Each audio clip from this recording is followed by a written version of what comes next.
हम जाने के लिए लगभग तैयार हैं।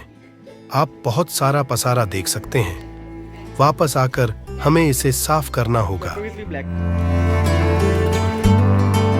जब मैं हमाली करके ऊपर आया तो देखा कि बाल, आई और अज्जी पहले से ही तैयार हैं। जब मैं नीचे आया तो मुझे एहसास हुआ कि मेरी माँ और सासू माँ गायब हैं। मैंने 2.453827 मिनट उनको ढूंढने में लगा दिए। मुझे लगता है कि 3 दिन की यात्रा के लिए इतना सामान पर्याप्त है। इन दोनों चौकीदार काकाओं ने सामान लादने में हमारी मदद की। बाय काकास, जल्द ही फिर मिलेंगे।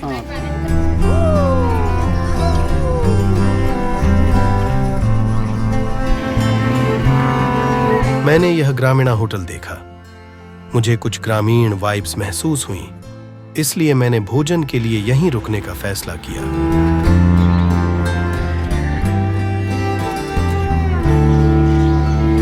जैसे ही मैंने होटल में प्रवेश किया, मुझे ग्रामीण भावना प्रबल हो गई। मेरी आई और सासू माँ पहले से ही अंदर मौजूद थीं।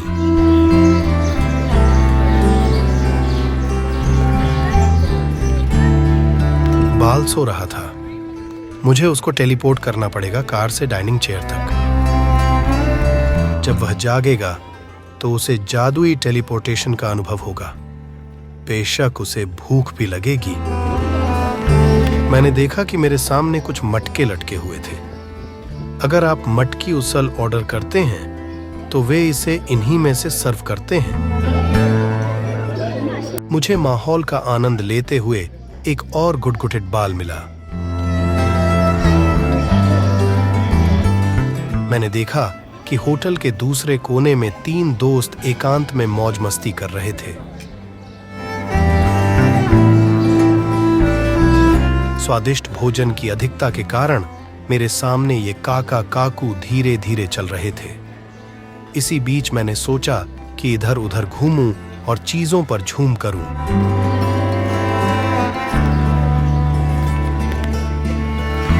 अब हम सब पैक हो गए हैं। Let's resume the journey.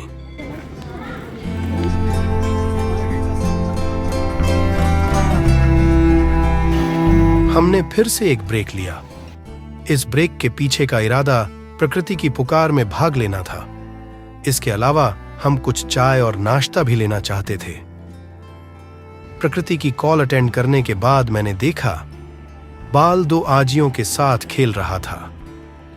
Nupur बाहर खड़ी होकर प्रकृति का आनंद ले रही थी।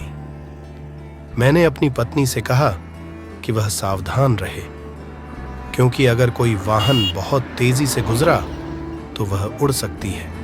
हमने बहुत समय बर्बाद किया है, अब हमें आगे बढ़ना चाहिए। आखिरकार हम रिसॉर्ट पहुंच गए। हमेशा की तरह हमें देर हो गई है। यहां पे ना परिंदा था ना परिंदे की जात। बेशक देखभाल करने वाले थे, लेकिन वे हमारे लिए खाना बनाने में व्यस्त थे। आजी और अजोबा बाल को तैयार कर रहे हैं। हर कोई डिनर के लिए तैयार हो रहा है। पूर्णिमा की रात थी, लेकिन चंद्रमा चमकदार लाल था। लोग भ्रमित हो गए कि यह चांद है या सूरज है या मंगल है।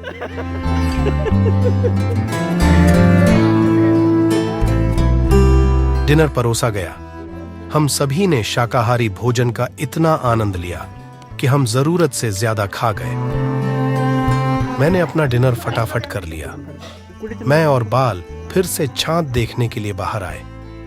हमने देखा कि चंद्रमा अपने सामान्य रंग में वापस आ गया था। रिजॉर्ट में वापस आने के बाद बाकी सभी लोग थक गए थे। वैसे तो मैं कभी थकता नहीं हूं, लेकिन मुझे सोना भी जरूरी है ताकि मैं सुबह जल्दी उठ सकूं। वैसे भी अगर रिसॉर्ट में रात को टाइगर आ जाए तो क्या होगा? मैं अपने आप को और अपने परिवार को कैसे बचा सकता हूं? मैं इसके बारे में सोचते सोचते सो गया।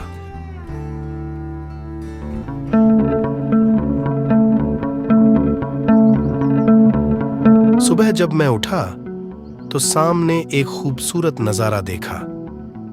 पहले तो मुझे लगा कि मैं अभी भी नींद में हूं और इसके बारे में सपना देख रहा हूं। चांद अभी भी चमकीला और दर्शनीय था। मुझे याद नहीं कि मैं आखिरी बार इतनी जल्दी कब उठा था। मैं अपने आसपास हर तरह की आवाजें सुन रहा था। मेरे परिवार के सदस्यों को छोड़कर सभी अभी भी सो रहे हैं। ड्राइवर दादा भी सो रहे हैं।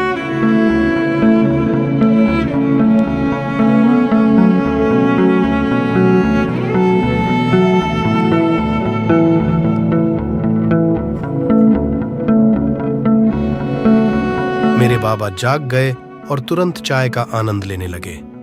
चूंकि ठंड बहुत थी, इसलिए you can see change of jackets और मुझे अपनी अतरंगी टोपी पहनने का मौका मिला।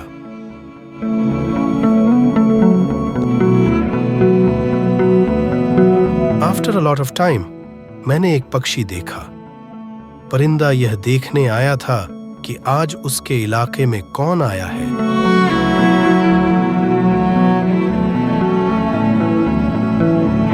चाय की तेज खुशबू के कारण परिवार के अन्य सदस्य भी जाग गए।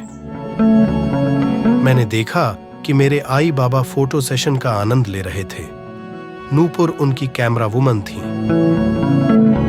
ठंडे वातावरण में अपने रोमांच को बढ़ाने के लिए हमने पेनिनसुला जाने का फैसला किया। पेनिनसुला की ओर चलते समय मेरी पत्नी अपनी छोटी छोटी बातों से मेरा मनोरंजन करती रही। ड्राइवर दादा अभी भी कार की खिड़की से बाहर पैर फैलाकर सो रहे हैं। जैसे जैसे पेनिनसुला नजदीक आ रहा था, उत्साह के कारण हमें ठंड कम महसूस हो रही थी, या शायद सूरज उग रहा है और जलवायु स्वाभाविक रूप से गर्म हो रही है।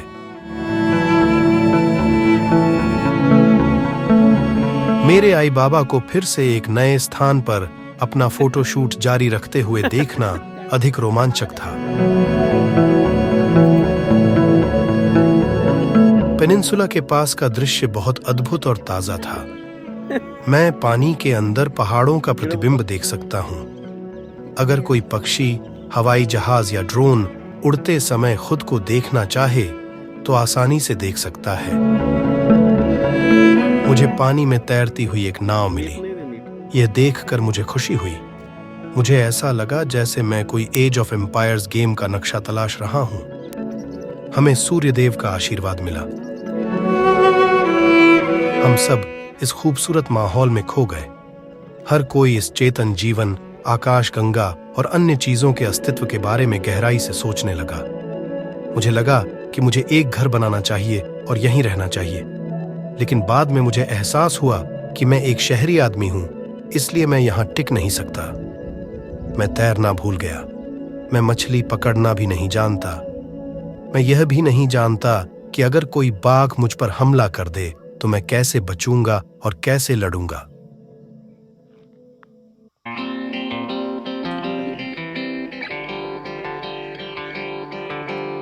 मैंने देखा कि एक बाथटब एक तरफ रखा हुआ था। यदि कोई टब स्नान का आनंद लेना चाहता है तो आप ले सकते हैं। बाल अब जाग गया है। अब वह चीजों की ओर इशारा कर रहा है और यू यू कर रहा है ताकि वह उन्हें छू सके। क्योंकि अभी भी ठंड थी, मैंने बाल को माकड़ टोपी पहनाने का फैसला किया। आजी और आई बाल को कुछ खिलाने के लिए कड़ी मेहनत कर रही हैं। बाल का खाने का मूड नहीं है, लेकिन वे दोनों उसे खाना खिलाने के पूरे मूड में हैं। मीनवाइल मैंने एक और छोटी नाव की खोज की। ड्राइवर दादा आखिरकार जाग गए हैं और एक बेफिक्र की तरह खुशी से चल रहे हैं। मैंने पानी में कुछ हलचल देखी। ये व्हेल या पनडुब्बी या क्रैकन भी हो सकता है। Who knows. नाश्ता आ गया। मेरी पत्नी मुझे गर्मा गर्म पोहा परोस रही है। मेरे बाबा प्रकृति के स्वाद के साथ पोहे का आनंद ले रहे हैं। मेरी आई अपने पोते का मनोरंजन कर रही है ताकि दूसरों को शांति से नाश्ता करने का मौका मिले। भरपेट नाश्ता करने के बाद बाल चटाई पर रेंग कर अधिक आनंद लेने लगा। थोड़ा फैलने और आराम करने के लिए हम अपने साथ 2 चटाइयां लाए थे। हमें अपने कमरे में एक बोनस चटाई मिली। यह हमारे लिए सोने पे सुहागा पल था। भरपेट नाश्ता के बाद अन्य लोग थोड़े आलसी हो गए, लेकिन हम सभी ने बाल के साथ कुछ मजेदार समय का आनंद लिया।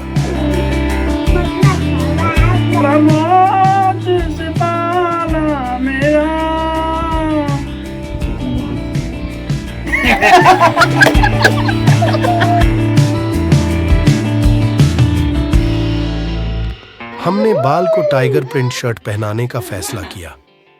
यदि कोई बाघ संभावित रूप से हम पर हमला करने की योजना बना रहा है, तो वह सोचेगा कि हमारे साथ एक शावक है और इसलिए हम भी उसके जैसे बाघ हैं।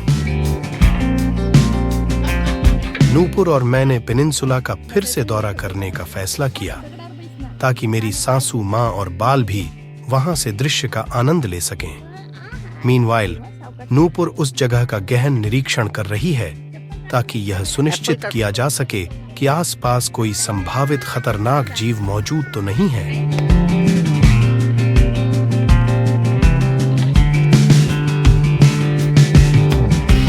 मैंने बाल को पेनिनसुला के दूसरे किनारे पर ले जाने का निर्णय लिया। बाल को पेनिनसुला के सभी पहलुओं का पता लगना चाहिए। शाम का समय है। सभी जीवित स्तनधारी, उभयचर, सरीसृप, उड़ने वाले और न उड़ने वाले जीव अपने प्यारे घरों में लौट आए होंगे। हम भी वापस रिसॉर्ट आ गए। बाल का जन्मदिन है। हम सब ने सजावट का काम शुरू कर दिया। मैंने संभवतः जंगल में मिले सभी जानवरों और पक्षियों को आमंत्रित किया है, लेकिन जन्मदिन समारोह में केवल 5 जानवर ही पहुंचे। ज़ीब्रा, बंदर, बाघ, शेर और जिराफ। आने के लिए आप सभी को धन्यवाद। You guys rock। बाल का पहला जन्मदिन, वह भी इस खूबसूरत और अद्भुत जगह पर, हम सभी के लिए एक यादगार पल है। यह बाल को उसके पहले जन्मदिन पर एक विशेष उपहार है। वैसे भी बाल हमारे जीवन में मिला सबसे बड़ा उपहार है। हम जीवन भर इस पल को हमेशा याद रखेंगे। जब बाल बड़ा होगा और इन यादों को देखेगा, तो उसे वाकई यह पसंद आएगा। मुझे ऐसी उम्मीद है।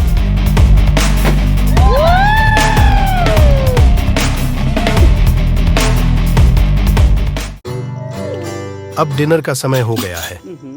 हर कोई थोड़ा थका हुआ और भूखा है। जैसा कि आप जानते हैं, मैं कभी नहीं थकता, लेकिन मुझे भूख लगी थी, इसलिए मैं आपको दिखाने के लिए भोजन रिकॉर्ड नहीं कर सका। स्वादिष्ट डिनर का आनंद लेने के बाद कैंप फायर का आयोजन किया गया। हमारा पेट गर्म था, लेकिन शरीर के अन्य अंग ठंडे थे, इसलिए हमने खुद को गर्म करने के लिए आग की गर्मी का सेवन करना शुरू कर दिया। बाल ने भी बिना किसी हिचकिचाहट के कैंप फायर का अनुभव किया।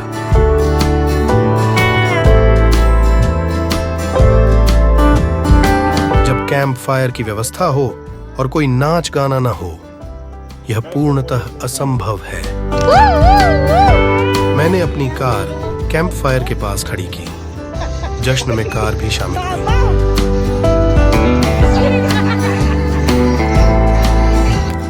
हमने खूब डांस किया। हमने इसका भरपूर आनंद लिया। मेरी कार की बैटरी खत्म हो गई। सब लोग पहले ही सो चुके थे। अब मैं भी सोऊंगा।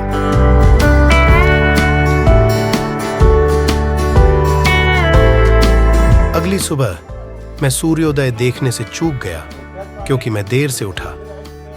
मैंने देखा कि नूपुर बाल का मनोरंजन कर रही थी। मेरी आई और सासू माँ नाश्ते का आनंद ले रही थीं। सभी लोग तैयार हो रहे थे। हमें रिसॉर्ट से चेकआउट करके घर वापस जाना है। मेरी आई ने मुझसे कार से उसका प्रिय गुलाबी स्वेटर लाने को कहा। फ्रेश होने के बाद मुझे याद आया कि कल रात मेरी कार की बैटरी खत्म हो गई थी। मुझे यह जांचना है कि कार स्टार्ट हो सकती है या नहीं।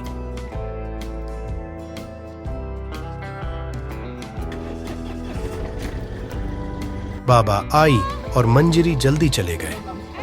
मैं तैयार था, हैप्पी जर्नी। लेकिन नूपुर को तैयार होने में अभी भी कुछ घंटे लगेंगे, इसलिए हमने बाद में प्रस्थान करने का निर्णय लिया। आखिरकार नूपुर तैयार हो गई। मैंने केयर टेकर दादा के साथ एक वीडियो लेने का फैसला किया। चूंकि मैंने कल रात बहुत सारा ग्लूटेन खा लिया और देर तक सोया, इसलिए मेरा चेहरा सूजा हुआ दिख रहा है। हम घर के लिए निकल पड़े। हमारा मन कुछ दिनों तक यहीं रुका रहेगा। यहाँ हमने खूब एंजॉय किया और ढेर सारी खूबसूरत यादें बटोरी। जब भी हम समय में पीछे मुड़कर देखेंगे तो ये यादें हमें हमेशा खुश रखेंगी।